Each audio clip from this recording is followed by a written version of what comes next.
Today's daf we're going to be learning is Sotah, daf Kaf Daled. This is the daf for Shabbat. Today's daf is sponsored by David and Mitzi Geffen in loving memory of David's father, Dr. Avraham Geffen, on his 8th yahrzeit. The youngest of the 8 children of Rav Tuvia and Sarah Henny Geffen of Atlanta. He was devoted to his wife Ethel, parents and siblings, children, extended family, and synagogue community, and was a dedicated physician. Today's daf is sponsored by Penina Grossman in honor of her mother, Naomi Grossman's birthday. Happy birthday, Mommy. We're lucky and proud to have a cool and learned mother and mother-in-law like you. We're going to get started with the bottom, starting from the bottom of Kaf Gimel Amud Bet at the beginning of the 4th chapter. Arusa v'shomeret yabam. We're going to have a long list of people, relationships, types of stages of the relationship or particular relationships where the woman is either not going to be able to drink this, or the question is really, can she drink the Sotah waters or can't she drink the Sotah waters? And if she can't, what happens? She gets divorced because we're assuming there was kinui and setira, there was warning, there was actions on her behalf that she went to a room alone with this man. The question is, does she lose her ketuba money or not lose her ketuba money since she didn't go through the process to prove her innocence or not? So remember, if she proves her innocence, she can stay married. So does she lose her ketuba? Does she not lose her ketuba? So we're going to see. Arusa, each of these cases, they're going to put them into different categories. In each category, there's a few. And we're going to start with stage of relationship. So if she's only arusa or shomeret yabam, she's only betrothed, or she's waiting to do yibum with the brother, levirate marriage, lo shotov lo notzok ketuba, and this is given a reason in the pasukim, shene'amar, asher tisteh isha tachat isha. We're going to see a bunch of pasukim later, but the first one we're going to start with is that near the end of the section of the Sotah, it says, this is what you do, zot Torah taknaot, which we already had all sorts of drashot on those words, where a woman is tisteh, she becomes a Sotah, tachat isha. A woman under her, sounds like the same word, but isha, the second isha is her husband. Only when there's ishut. Ishut is what happens when you're actually married and not when you're betrothed or waiting to do levirate marriage. So that comes prat la arusa v'shomeret yabam. That comes to exclude in a arusa, betrothed woman, and a shomeret yabam, one waiting for yibum. So what do these women do? They don't drink the Sotah waters. Let's go back to the beginning. But their husbands can claim, I want to have nothing to do with you. And right, so the yabam would do chalitza, the engaged woman would get a get from the husband who was engaged to her. Again, engagement means halachic engagement, not what we do today. And right, it's what we do today under the chuppah, not before. And they don't get any ketuba money because, so the Yavama should get from her first husband. But basically, since she did kinui and setira, she loses her rights to that. And the betrothed woman also loses her rights. Usually she doesn't even have a ketuba promise yet, but even if she did, she would lose it anyway because, again, she was alone with this man. Now we go through that stage. Now we get to all sorts of forbidden relationships. Almana lekohen gadol, a widow, a kohen gadol, a high priest is not allowed to marry a widow. If he does, it's not really a valid marriage. They shouldn't have done it. So therefore, there's no Sotah waters being drunk here. Rushava chalutza lekohen idiot, a regular kohen, same thing with him. If it comes to a divorcee or a woman who did chalitza. Mamzeret unitina Israel. These are all forbidden marriages. A mamzeret or a netina, someone from the Givonim nation, which had a whole thing with Yoshua, and they were forbidden. Basically, they were deemed forbidden to marry within the community, even if they convert. Those people who, if a woman like that married a Yisrael, which is a forbidden marriage, or by Yisrael a mamzer l'natin, or a Jewish woman who was of good status married a mamzer or a natin, so either the male or the female was problematic, couldn't marry the other. Lo shotop lo notzok ketuba. Again, because this was a forbidden marriage, they don't drink the Sotah waters because it has to be a real valid marriage. And then she would also lose her ketuba money. Also, because it's a forbidden relationship, she doesn't really get a ketuba anyway. Next. One second. Maybe I'm wrong about that. So,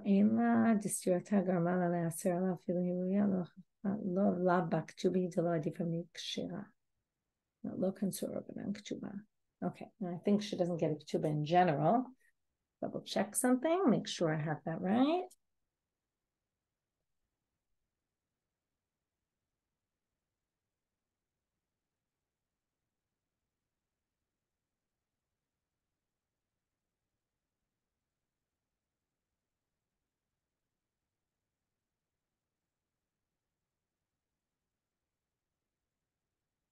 Okay, so it happens that she actually doesn't, in general, in most of these cases, she does get her ketuba, but in the case where she did kinui and setira, she would lose her ketuba. Okay, so if it was a normal relationship and he divorced her, even though it was forbidden, she would get her ketuba. Okay, but in this case, she's not going to because she was alone with a man. Next, elu lo shotot v'lo notlok ketuba. So the next category also, they don't drink the Sotah waters and they don't get their ketuba. What is that? Now, why are they repeating this? Because again, we're in a new category. Now we're going to talk about a regular relationship. Okay, so they were married. We don't have the first issue. They were a permitted marriage, but and we already learned this. If she says, admits her guilt, I slept with the man, or witnesses saw what went on in the room and saw that they slept with each other. Even we learned in the beginning of the Masechet, even with just one witness. And a woman who refuses to drink, she doesn't say I'm guilty, but she refuses to drink. In all those cases, she doesn't drink the waters, but she doesn't get her ketuba either, okay? Because her innocence isn't proven, and in fact, right, the more so, it sounds, in at least the first two cases, it's clear she's guilty. Even in the last case, though, she's giving up her rights to her ketuba by saying, I don't want to drink. So she has the right to say, I don't want to drink, but she loses her rights to the ketuba. Next case. Amal ba'ala eini mashka. But if the husband says, I'm not willing to take her through this process, even though he did warn her and he did find witnesses that saw her go into the room alone, but then he chickens out, I guess, or decides he doesn't want to go through the end of the process. Or if while they're on the way to the temple or at any point after he accuses her, right, and has the witnesses she was in the room, he engages in relations with her. Then no to look. Remember the Talmud Chachamim were there to ensure that doesn't happen. But what if for whatever reason there weren't Talmud Chachamim, or they didn't, somehow he got around them, or it was maybe while they weren't exactly on the way, but before that or after that or something like that. No to look to Bavalo Shotot. So in this case, they can't drink the Sotah waters anymore because that basically forbids. She can't drink the waters because he slept with her. They're not allowed to be together after that, after he accuses. But it was his doing, okay? He basically stopped the process by having relations with her, and therefore she gets her ketuba money in this case, because it's not her fault that she didn't drink the waters to prove her innocence. Metu ba'alehena shatu. What if the husband dies before she drinks the waters? Now, the only way to do it is if the husband brings her and he's dead, he can't do it. So do we call that his fault? She doesn't get her ketuba, she gets her ketuba money, or it wasn't really his fault? It wasn't like by any action he did. So we actually have a machloket. You're going to see the debate.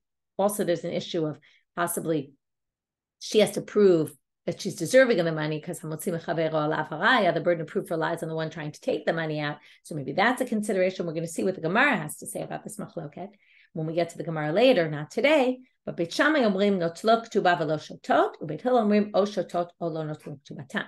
So let's go through. Beit Shammai says they get their ketuba money because it's really his doing. He died. She would have gone on to try to prove her innocence, so she shouldn't lose her ketuba money, but she still can't drink the waters because he didn't bring her. Whereas Beit Hillel says, look, either you drink or you don't get your ketuba. The only way to get your ketuba is to drink and prove your innocence. Now, in this case, she can't drink. It's not like Beit Hillel says she drinks. She can't drink, but since she didn't prove her innocence, so she can't get her ketuba money. Next category. Now we talk about a different type of forbidden marriage. It's of a different nature. And you might remember this from Ketubot and Yevamot. I think we learned it in both those places, if I remember correctly. A woman is pregnant or nursing from a previous marriage, and someone wants to marry her. So you're actually not, a man can't marry a woman in that state. Why? Because she has a newborn.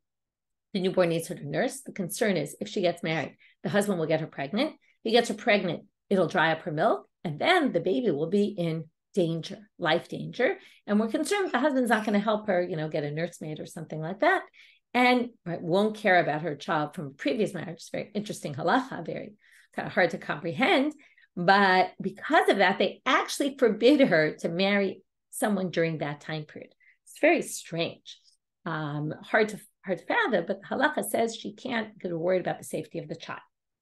So let's say he married her anyway. So again, lo shotov lo notel ketuba divrei Rabbi Meir. Rabbi Meir says again, he shouldn't have married her. He did anyway. Well, she can't drink Sotah waters, and she can't get her ketuba money either. Okay, this is like all the other previous forbidden marriages. Chachamim omrim, no, this is different. They say, Yacholu lavrisha ulachzira lachar zman. This isn't a forbidden marriage. They can't marry her forever, like a Kohen Gadol, a high priest, and a widow. This will be permitted. He can just separate from her, not live with her, and come back to her after the 24 months of nursing are over. Nursing in halacha is always considered this 24-month period.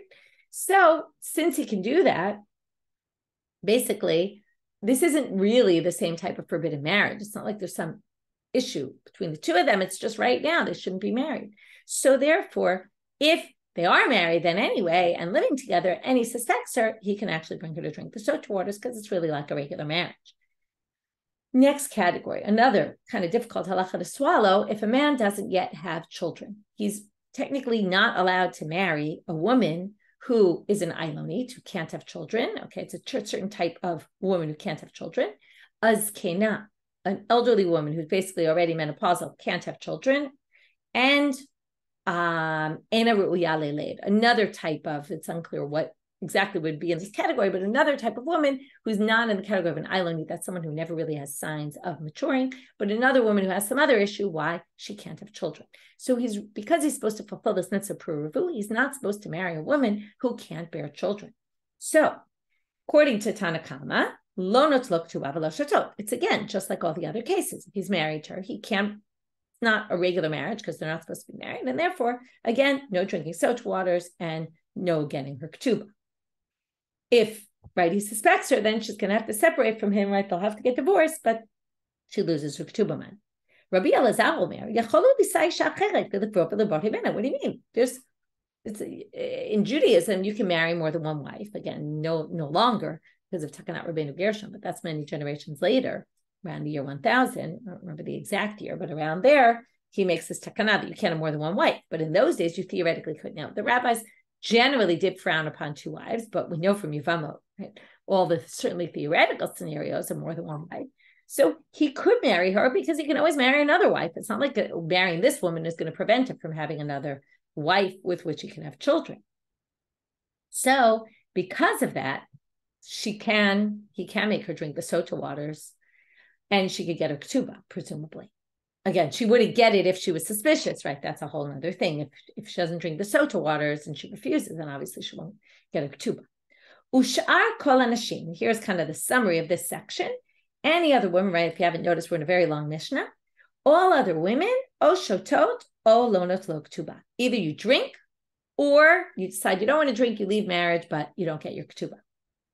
Eshet, again, this is all because she went into the room alone with the man that she was warned not to. Eshet Kohen, she's married to a Kohen. Shotah umuteret lebala. She drinks and she's permitted to her husband. Okay, because even though normally a Kohen's wife, if she, let's say, is raped, she can't go back to her husband. It's one of those difficult scenarios. If we haven't discussed enough of those difficult ones today. But in this case, even though she was suspected of being with another man, since it was proven she wasn't, because she drank, she's allowed to go back to her husband, right? And nothing happened to her after she drank the waters. Eshet saris shota. She's married to a saris, a man who can't have children, then she could drink the waters. Now, what's going on here? Because the Torah says, those are usually men who are considered sarisim, are not allowed to marry a regular Jewish woman. So they can't come b'kahal Hashem. They can marry a convert, who can actually marry people in the regular kahal and not in the regular kahal, just not kohanim. They can marry some of the other psulei chitun, others who can't get married within the community, but they can't marry a regular Jewish woman. So what are we talking about? Why would he be allowed to make her a Sotah?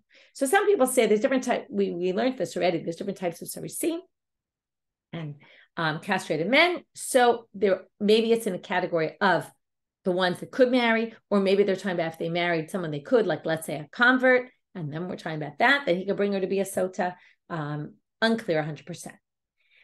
Next topic, and now we're kind of moving away about who can drink and not, but now the husband can do kinui. Let's say they have a regular relationship, they're permitted, they're already married, and he suspects her. Can he suspect her about anyone? What if it's suspecting her of being with someone who's forbidden to her, like one of the arayot, like her father, for example? So, al yedei kol arayot mekanim. Yes, he could warn her and say, listen, I have suspicion that you and your father are having a relationship. And if you go alone into a room with him, I'm warning you. And then she does, he can bring her to drink the Sotah waters, even though it's a forbidden relationship. First of all, in general, anyone she's with is a forbidden relationship. Other than a minor, because it says ish in the section, and anyone who's not an ish. Okay, that's excluded. What's the difference between someone who's not an ish, who's not a man? What do we mean here? Well, how is that different from a katan? Because usually what does it mean not to be an ish? It means you're young, right? You're a katan, you're underage. We'll get to that in the Gemara later, also not in today's stuff. The last section of our Mishna is there's certain cases where the court can come in. We already said only the husband can make the woman drink the Sotah waters, right? If he's dead, for example, we don't bring her. So now we say the Beit Din could actually do the kinui process, the early process. When would they do that? If her husband became deaf or became not have sound mind, or if he was imprisoned, okay, and he couldn't. So the Beit Din can come along if they see and they suspect her, they can get involved here. But it's not that they could do the kinui in order that if she goes into a room alone, then she'll drink the Sotah waters. No, it's just to say that if she then goes in the room, we can enforce divorce and, right, or she, let's say, husband can't divorce her because he's not of sound mind, but she would not be able to try to claim her ketuba money. Next, we have a debate though. Rabbi Yoshiya, even the court could get involved in making her drink the Sotah waters. What does this mean? Well, in other words, not directly, but they could do the early process so that when the husband gets out of jail and it turns out the kinui and the setira are already done, he can then immediately make her drink the Sotah waters again and start the process of drinking the Sotah waters when he gets out. Some people actually think that they could even make her drink the Sotah waters based on some other understanding, but I'll leave that aside. Now we're going to start in the Gemara. First thing the Gemara is going to do is make an inference. We're going to start with the Arusa and the Shomeret Yabam case. So if she's betrothed or she's waiting for Yibum and she's with another man and he warns her and all that, can't do the Sotah process, okay? So, Mishna Shati. Now what does it say? It says she can't drink the waters, but it doesn't say he can't do kinui, so it sounds like he could do kinui and setira, which would mean what? It would mean that he can grounds for divorce, that she would lose her ketuba money, basically, or grounds for yibum, right? That he's going to do chalitza and she doesn't get the ketuba money from the first husband. Menani mile, where do we get this from? The Tanu Rabbanan. It says in the Braita, Daber al bnei Yisrael amarta lehem, which sounds, it already says tell bnei Yisrael. Why does it then additionally say and speak to them? To teach you lerabot arusa v'shomeret yabam lekinui. To teach you the arusa and the shomeret yabam also do kinui. It's including something additional. It's including them for at least the first steps, the first stages of the process. Now they say, according to is our Mishna. For this, we're going to see a debate, and I'll put up the study guide in a minute about this debate. We're going to see that our Mishna is only Rabbi Yonatan, okay, and not Rabbi Yoshiya. Detanya, it says in a Braita, Detanya, Tachat Ishech. Okay, before we read the Braita, I want to start with the Psukim. Okay, we're going to read a number of Psukim here. We have Pasuk Yubet, verse 12 in chapter 5 of Bamidbar. Daber b'nei Yisrael v'amarta lehem, ish ish. We're going to get to this in a little while, this double language of a person, ki tistei ishto, okay, where his wife then goes and is with some other man. Then in Pasuk Yudtet 19, it says the Kohen makes her swear, and the content of the oath is in lo shachad ishotach v'im lo satit tum'ah tachat ishech. You were impure under your husband, okay, and then it says again in Pasuk Kaf at kishati tachat ishech. Again, it says under your husband. And you were with some other man. Mi balade ishech. Notice there it says, by the way, ish. That's where we know it has to be an ish. In addition to your husband. So it says your husband in a few places. Again, we said always ishech means your husband, right? That you were married. You had chayei ishut. That means you were together, not just betrothal. That's not enough.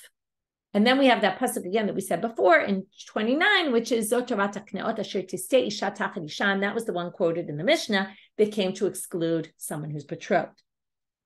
So now we're going to say the following: Tachat ishech, okay, which is presumably from pasuk Yudtet, okay, that you were under, you were did something impure while you were under your husband, in your husband's domain.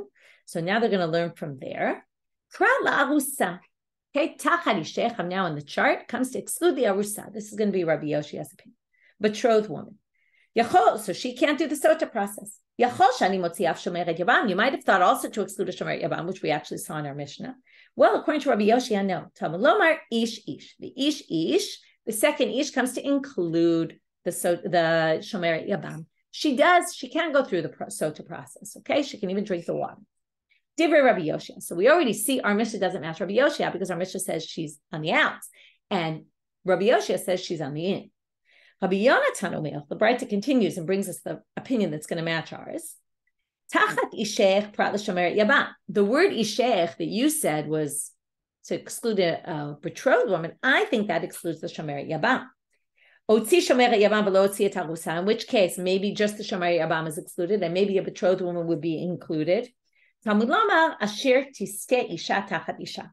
And that's what we have the pasuk that was quoted in the Mishnah. That time where it says isha under your husband comes to exclude a betrothed woman. So now they're going to say, why does each one, in other words, if you notice, first Rabbi Yoshiya excludes an arusa, and a shomer yabam is actually considered like a married woman. Rabbi Yonatan says, no, the basic is to exclude the shomer yabam. She's really not married.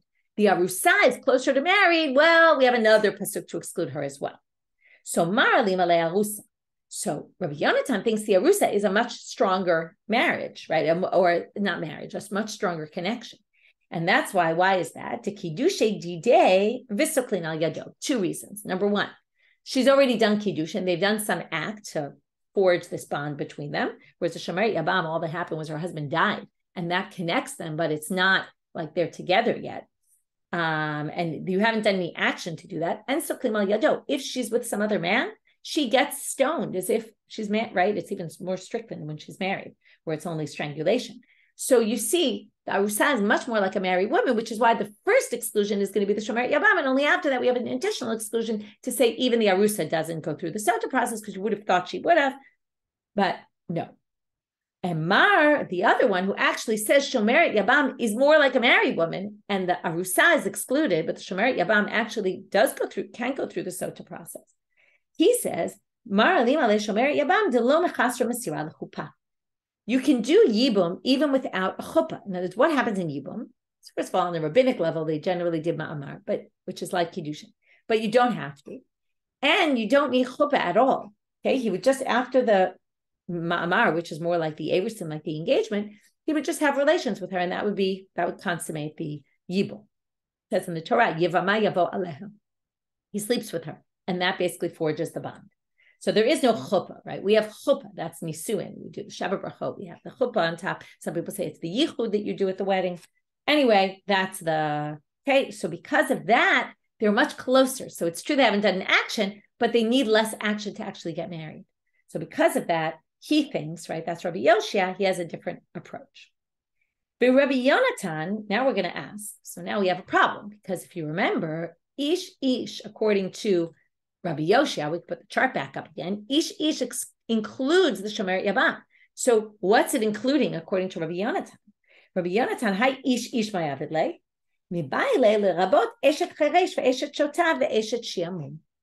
Eshet shiamum, it's a little hard to understand what that means. Eshet cheresh is the wife of death. We mean a deaf mute. Eshet shotah is a man who's not of sound mind. And eshet shiamum, Rashi says it's timhon levav, lakoy b'timhon lev, some sort of heart problem, but it seems more like something of, mental disability, it seems to say, because lev often means the brain, not the heart, even though it's called the heart. It's a little confusing in halacha, from the Torah, chacham lev means a wise person, means more the brain. Anyway, it's someone who has some sort of disability that's a serious disability that they're considered without dad.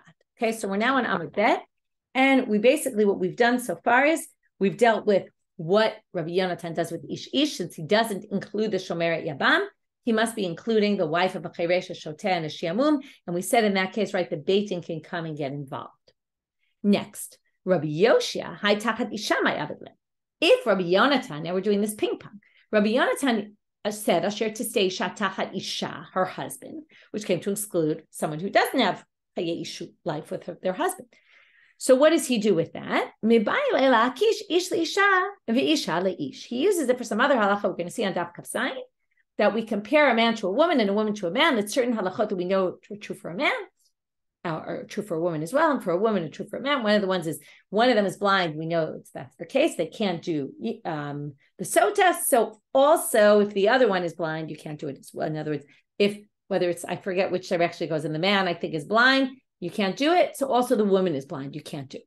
Okay, and then we're going to see other things, and some will learn from the man to the woman, some from the woman to the man. So again, we've resolved what each one does with the pasuk of the other. Okay, now we're going to say the following. Now we're going to have a problem on both Rabbi Yonatan and Rabbi Yoshiya. So far what we did was, we said that our Mishna follows only Rabbi Yonatan because it excludes the Arusa and the Shomer Yabam, whereas Rabbi Yoshiya thinks the Shomer Yabam would go through a Sotah process if her husband suspects her, she goes in the room, and then he brings her to drink the Sotah waters. And that's all because of a drasha in the pasuk, to which they say, the reason you got to this was because of these two psukim that exclude these cases. Halav hachi, havamina arusa shatir. You would have thought that if you didn't have these verses, isha, ishech, right, her husband. If you didn't have that, you would have thought that the arusa would drink the Sotah water. How could you have thought this? It's obvious she doesn't. From what is it obvious? Well, there's another halacha that we know. Haki ata Rabbi Acha bar Chanina midaroma. When Rabbi Acha, son of Rabbi Chanina, came from Daroma, the south, ata va'ayta manita biyadi. He brought a brayta along with him. Mi bal adei ishech. That was one of the verses we saw before, that she slept with this man in addition to her husband, which means what? She slept with him in addition to what? To having slept with her husband.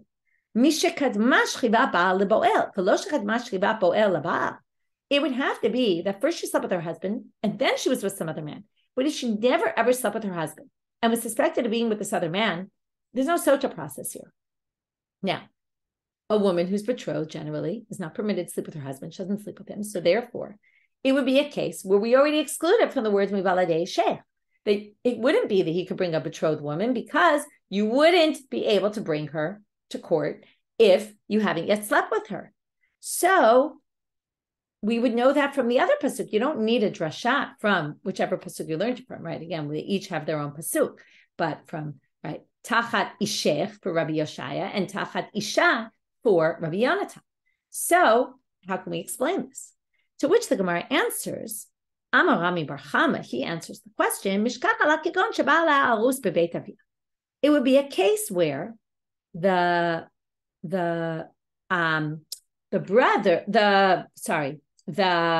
husband or the fiance slept with his wife during the time of the Erusin. Okay, you might remember that in Yehuda there was this custom that they would often do that, but wasn't so clear, was this permitted, not permitted? Or you could say, Rashi says you did it biznut, you weren't allowed to, but you did anyway.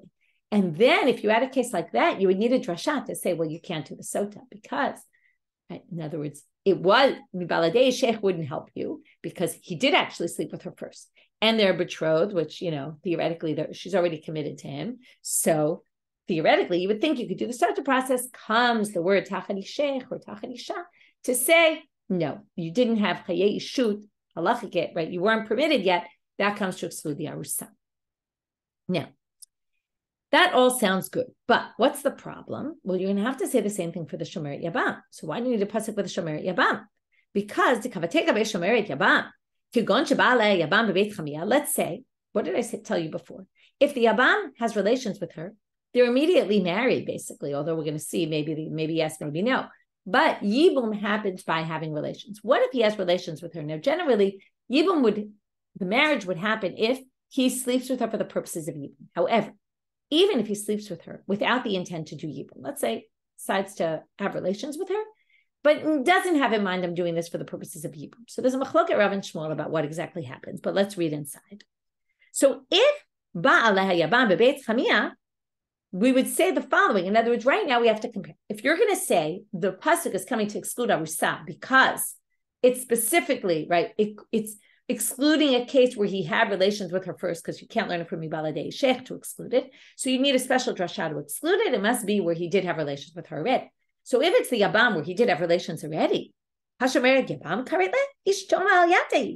she's just full-fledged wife already. She wouldn't be called a Shomeret Yabam anymore, and you wouldn't need a drasha to exclude her. First of all, she would probably be included because she'd be married to him already once they have relations. We're basically making the comparison to the way we just explained the Mishna of excluding the Arusa when he already had relations with her, because if he didn't, you would have learned it from Yuvalei Sheikh. So now we're saying, well, the comparison to Shomeret Yabam, where you're saying there's a drasha and it's excluding this case.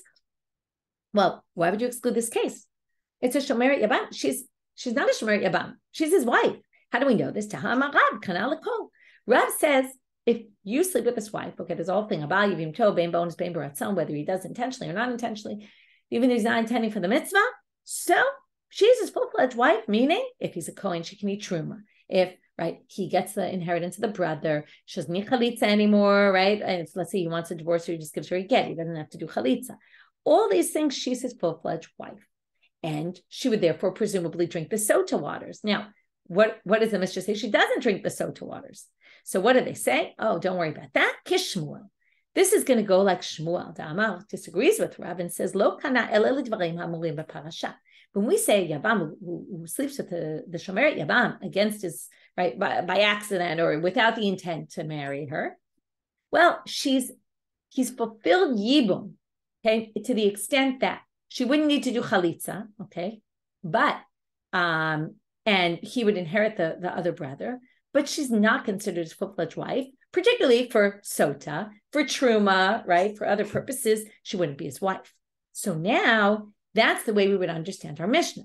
Then our Mishnah comes to exclude, let's say we say it's just like the Aversin case, where they had a relationship already, they have relations, slept together, then he suspects her. He can't bring her to drink the Sotah waters, not because of Mibaladei Sheikh, because they've already had relations, but because this isn't, right, he hasn't married her yet, okay? And that would work only according to Shmuel. So basically, that's a good answer. But what's the problem? Ihachi, well, if so, you should have just said very simply, Lema Rav da Amar ka Rabbi Yoshiya, Shmuel da Amar ka Rabbi Yonatan. Well, then Rav matches Rabbi Yoshiya because Rav used her as a full-fledged wife, in which case there is a law of Sotah. And Rabbi Yoshiya, and that's Rabbi Yoshiya, who says the Yavama is not excluded. She actually goes through the Sotah process, which was, again, against our Mishnah. And Shmuel should go like Rabbi Yonatan. So why didn't they say that? It would be a simpler way of just saying Rav matches Rabbi Yoshiya and Shmuel matches Rabbi Yonatan. So basically saying that's not a good answer to say that our Mishnah matches Shmuel, because then they should have just said very simply, Shmuel matches up with Rabbi Yonatan, Rav matches up with Rabbi Yoshiya. To which they're now going to say, and we'll get to the first part of this today, they're now going to say that both Rav and Shmuel theoretically could work with both opinions. How so? Right now we think that Rav only works with the Rabbi Yoshiya, because Rav said she's his wife for all intents and purposes, which means even for Sotah. Comes Rav and he explains, kind of like we did before, which is Ana de Amra Afilu Rabbi Yonatan. I could explain even according to Rabbi Yonatan, who says basically the Yavama does not do the Sotah process. Well, why would he say that? Well, remember, why did Rabbi Yonatan say it's the Yavama, Shomeret Yabam doesn't do it? And right, there's a special drasha to say it, because what's the whole logic? You need a drasha, because without a drasha, you would have thought otherwise. So Rav says it's exactly my point. If a Yavam has relations with the Yavama without any intent to fulfill the mitzvah of Yibum, okay, but it's going to be fulfilled anyway, and she's his wife for all intents and purposes, well, there's a special drasha, though, that comes to teach you, but not for issues of Sotah. That's why you need it, specifically because of my opinion, that I think kanala kol, well, then there's a drasha to say, but not for Sotah. Let's read it inside. The fact that he says even a little better than I said it, which is the fact that you need a pasuk to exclude it proves my point. Otherwise, you wouldn't even need a pasuk. Clearly, she's not married to him, so why would you even think that Sotah would be an issue here? They come to teach you Sotah is not an issue because she really is married for all intents and purposes. Other than that, that's the one exception to the rule.